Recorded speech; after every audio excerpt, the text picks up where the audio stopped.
ચર્ચાનો પહેલો દિવસ કયા કયા કામોને લઈને કમિશનર શ્રી દ્વારા 3 ફેબ્રુઆરીના રોજ બજેટ વિતરણ કરવામાં આવ્યું.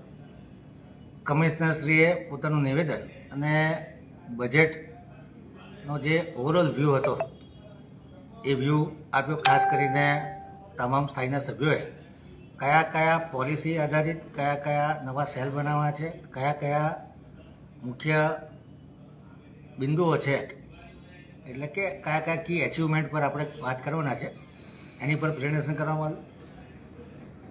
તમામ સભ્યશ્રીઓએ બજેટ વિકાસલક્ષી હોય, સર્વસમાવેશક હોય, વડોદરા શહેરના વિકાસને નવી ગતિ આપનારું, નવી વિઝન આપનારું છે એ પ્રકારના પોતાના મંતવ્યો રજૂ કર્યા. ત્યારબાદ આજે 4 ફેબ્રુઆરીએ સવારના 10:30 થી 7:30 વાગ્યા સુધી બપોરે લંચ બ્રેક એમ કરીને 2 સેશનમાં આજે ચર્ચા વિચારણા કરવામાં આવી છે. ખાસ કરીને જે વડોદરા શહેર દ્વારા 7,699 કરોડનું બજેટ રજૂ કરવામાં આવ્યું છે અને કરદર વિનાનું બજેટ છે. આજે કરદરની લાગતો પર ચર્ચા વિચારણા કરવામાં આવી છે. એ સિવાય જે અલગ અલગ લાગતો કોર્પોરેશન દ્વારા ઉઘરાવવામાં આવે છે એમાં જે કોઈ નાના મોટા સુધારા વહીવટીતંત્ર દ્વારા સૂચવવામાં આવે તેની પર ચર્ચા વિચારણા કરવામાં આવી છે. રેવન્યુ જમા અને રેવન્યુ ખર્ચ, કે જેમાં જે રીતે ખર્ચ વધી રહ્યો છે એ ખર્ચને કેવી રીતે કંટ્રોલ કરી શકાય અને રેવન્યુ આવકમાં વધારો કેવી રીતે કરી શકાય એ પ્રમાણેની ગહન ચર્ચા વિચારણા કરવામાં આવી છે. ઘણી જગ્યાએ સ્થાયી સમિતિએ પોતાના સુધારા સૂચવ્યા છે. ઘણી જગ્યાએ રિવાઇઝ બજેટમાં પણ સુધારા સૂચવવામાં આવ્યા છે કે કોઈ જગ્યાએ ખર્ચ ના કર્યો હોય. દાખલા તરીકે ફ્લાવર શો માટે જે ખર્ચો મૂક્યો હતો પરંતુ ફ્લાવર શો શિયાળો પતી ગયો છે અને હજુ સુધી કરી શક્યા નથી, તો એ ખર્ચની બાદબાકી કરવામાં આવી છે.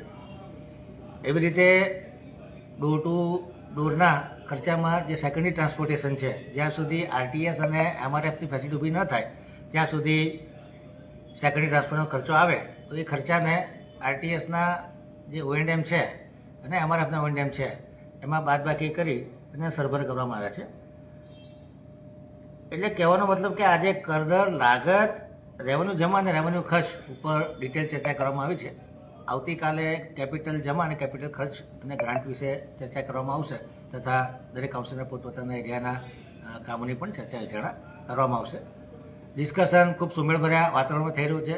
તમામ સભ્યોના ખૂબ સકારાત્મક સૂચનો આવી રહ્યા છે. સાથે સાથે વહીવટીતંત્રના કમિશનર, ડેપ્યુટી કમિશનર, એચઓડીસ, ડીવાયએમસી અને તમામ અધિકારીઓ હાજર છે. જે કોઈ નાની મોટી ક્વેરી હોય છે એનું તાત્કાલિક સોલ્યુશન કરવામાં આવે છે.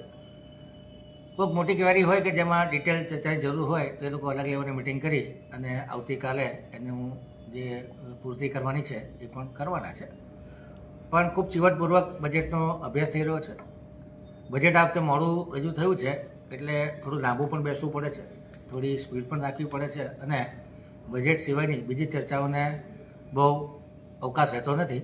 એટલે બજેટમાં પર્ટિક્યુલર મુદ્દાઓ આધારિત ચર્ચા કરી અને એમાં જે સુધારા સૂચવવાના હોય કે આવક કેવી રીતે વધે અને ખર્ચ કેવી રીતે ઘટે, જેથી કરીને એક રિયાલિસ્ટિક બજેટ આપણે બનાવી શકીએ.